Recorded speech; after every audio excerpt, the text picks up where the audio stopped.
Assalamualaikum warahmatullahi wabarakatuh. Kami dari kelompok 5 di sini akan mempresentasikan hasil kerja dari kelompok kami. Perkenalkan, saya Maya Dwi Novitayanti. Dan perkenalkan, nama saya Anissa Fitri. Di sini kami mengupload laporan keuangan dari PT Garuda dengan tujuan untuk mencari apakah PT Garuda ini sudah sesuai dengan PSAK yang ditentukan dan apakah PT Garuda ini sudah menggunakan PSAK yang relevan. Nah, ini kami upload pada AI. Apakah AI bisa memberikan jawaban apa yang kita perintahkan? Tetapi di AI itu tidak menyebutkan akun mana aja yang diperiksa. Kemudian di AI juga tidak menunjukkan PSAK atau paragraf yang spesifik. Kemudian yang ketiga, di AI tidak menjelaskan alasan perlakuan akuntansi secara rinci, hanya dijelaskan secara umumnya aja. Kemudian yang keempat, tidak membandingkan pencatatan dengan isi dari PSAK. Dan yang kelima yaitu tidak menemukan potensi ketidaksesuaian atau risiko yang ada pada laporan tersebut. Dan yang terakhir, di AI juga rekomendasinya itu masih umum dan tidak spesifik. Jadi, di sini kami memberikan rekomendasi mengenai fitur AI yang bernama PSAK Compliance Checker. Nah, kemampuan dari fitur ini yaitu yang pertama adalah mendeteksi PSAK yang relevan secara otomatis. Kemudian yang kedua, AI itu mengenali jenis transaksi dan menentukan PSAK yang berlaku pada saat itu. Kemudian yang ketiga, memeriksa kepatuhan terhadap PSAK. Yang keempat yaitu membandingkan pencatatan akuntansi dengan ketentuan dari PSAK dan memberikan status sesuai, kemudian perlu review, kemudian tidak sesuai. Selanjutnya yang kelima yaitu mengidentifikasi resiko salah saji, menemukan akun atau transaksi yang mana itu berpotensi melanggar PSAK atau mengandung risiko audit tinggi. Kemudian yang keenam yaitu memberikan rekomendasi koreksi, yaitu menyarankan perlakuan akuntansi yang benar serta langkah perbaikan sesuai dengan PSAK. Nah, di sini saya akan menganalisis laporan keuangan dan juga menyusunnya secara otomatis. Nah, saat saya menggunakan AI, terdapat beberapa kekurangan.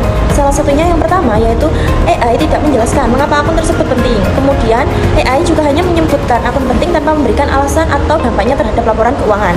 Nah, kemudian yang kedua yaitu analisis perubahan.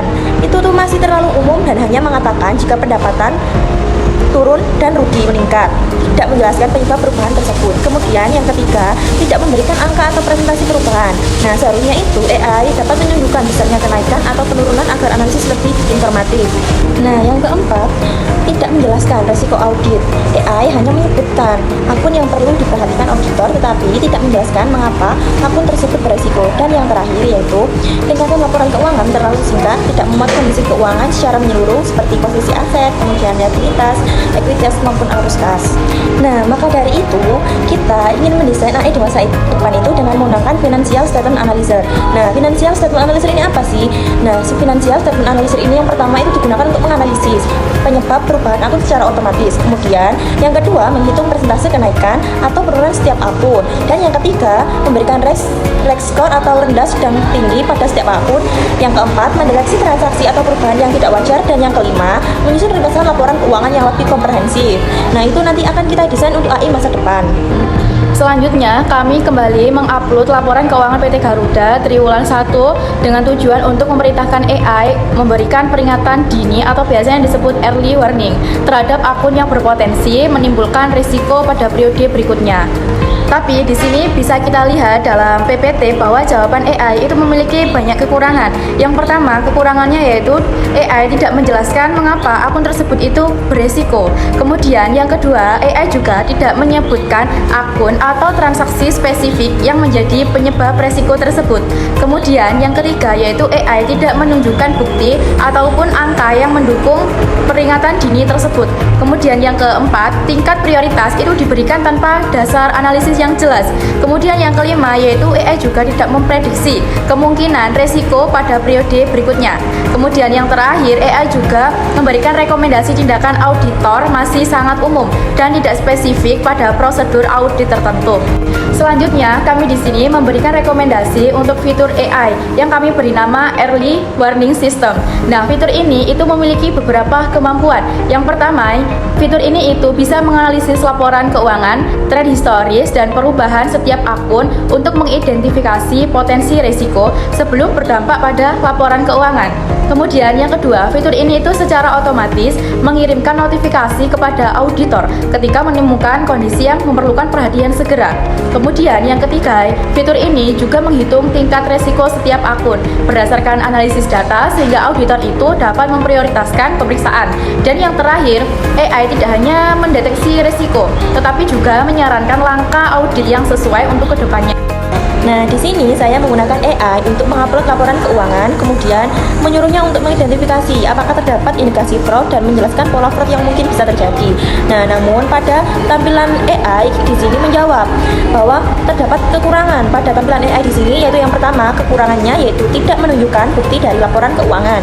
Kemudian yang kedua, AI tidak menyebut adanya indikasi fraud tanpa menjelaskan dasar analisis. Kemudian yang ketiga yaitu fraud track score diberikan tanpa metode atau perhitungan. Kemudian yang keempat, AI tidak menjelaskan pola fraud secara spesifik. Dan yang kelima, AI tidak menghubungkan red flag dengan akun atau transaksi tertentu. Nah, dari kekurangan tadi, kami memberikan saran yaitu menggunakan fitur Fraud Detection Engine. Nah, kemampuan dari Fraud Detection Engine ini yang pertama yaitu fitur AI tidak hanya mendeteksi kemungkinan fraud, tetapi juga menjelaskan alasan dan pola fraud berdasarkan analisis data historis dan transaksi. Kemudian yang kedua, AI menampilkan bukti pendukung setiap indikasi fraud. Yang ketiga, AI itu menghitung fraud track score menggunakan berbagai indikator. Nah, misalnya perubahan akun, kemudian tren historis, dan juga hasil analisis rasio, sehingga skor itu tidak diberikan secara acak. Yang keempat, AI secara otomatis mengidentifikasi red flag yang spesifik untuk setiap akun atau transaksi, bukan hanya data red flag yang bersifat umum. Kemudian yang terakhir, yang kelima, yaitu AI memberikan rekomendasi prosedur audit yang sesuai dengan risiko yang ditemukan. Misalnya konfirmasi hutang, kemudian pengujian cut off, kemudian pemeriksaan dokumen pendukung. Di sini kami juga mengupload laporan PT Garuda dengan tujuan bahwa kami itu menyuruh AI untuk memprediksi akun apa sih yang berisiko mengalami salah saji material pada laporan keuangan tersebut. Nah, kemudian kami juga menyuruh menjelaskan penyebabnya dan tingkat resikonya. Selain itu, kami juga menyuruh untuk memberikan rekomendasi mitigasinya. Tetapi jawaban AI itu masih terdapat kekurangan. Bisa kita lihat dari jawaban tersebut, yang mana masih terdapat kekurangan AI. Yang pertama yaitu tidak menjelaskan mengapa akun tersebut itu diprediksi beresiko. Kemudian yang kedua, AI juga tidak menggunakan data historis atau tren laporan keuangan sebagai dasar untuk memprediksi. Kemudian yang ketiga, AI itu tidak menjelaskan indikator yang menunjukkan potensi salah saji material. Kemudian yang keempat, skor resiko itu diberikan tanpa metode atau perhitungan yang jelas. Kemudian yang kelima, rekomendasi mitigasi masih sangat umum dan tidak spesifik untuk setiap akun. Kemudian yang terakhir itu, AI tidak menjelaskan kemungkinan skenario yang dapat menyebabkan risiko tersebut terjadi.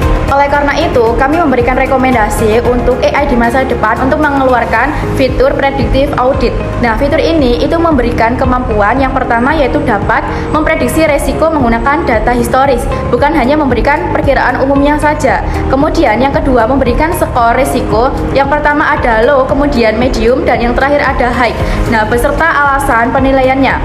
Kemampuan fitur yang ketiga yaitu menjelaskan penyebab utama mengapa sih suatu akun itu diprediksi berisiko mengalami salah saji. Kemudian yang keempat, fitur ini juga bisa menganalisis tren beberapa tahun dan mendeteksi perubahan yang tidak wajar secara otomatis. Kemudian yang terakhir, fitur ini dapat memberikan rekomendasi mitigasi yang spesifik untuk setiap akun berisiko, bukan hanya saran umumnya saja. Selanjutnya, saya di sini menggunakan AI untuk membuat kertas audit, kemudian menyusun temuan audit, dan juga membuat ringkasan hasil audit, dan juga menyusun daftar laporan dari laporan keuangan yang sudah saya upload.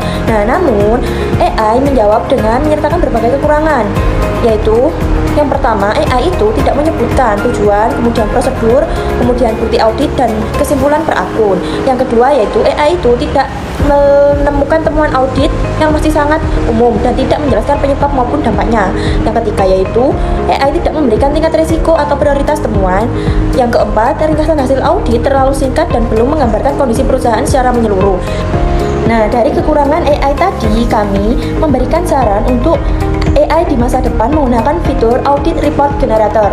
Nah, Kemampuan dari audit report generator ini yang pertama yaitu bisa menyusun kertas kerja audit otomatis, yaitu menghasilkan working paper sesuai akun yang diaudit, kemudian memuat tujuan audit, prosedur, bukti, hasil pemeriksaan, dan kesimpulan. Yang kedua, AI dapat menyusun temuan audit secara otomatis, yaitu mengidentifikasi temuan dari hasil analisis. Yang ketiga, yaitu AI dapat menyusun ringkasan hasil audit, merangkum akun yang telah diperiksa, kemudian temuan utama, area beresiko, dan kesimpulan audit. Nah, yang keempat, AI dapat menyusun draft laporan audit, yaitu membuat draft laporan auditor sesuai standar dengan struktur yang lengkap. Nah, mungkin itu saja yang dapat kami paparkan pada presentasi kali ini. Kurang lebihnya kami mohon maaf dan sampai jumpa di video selanjutnya.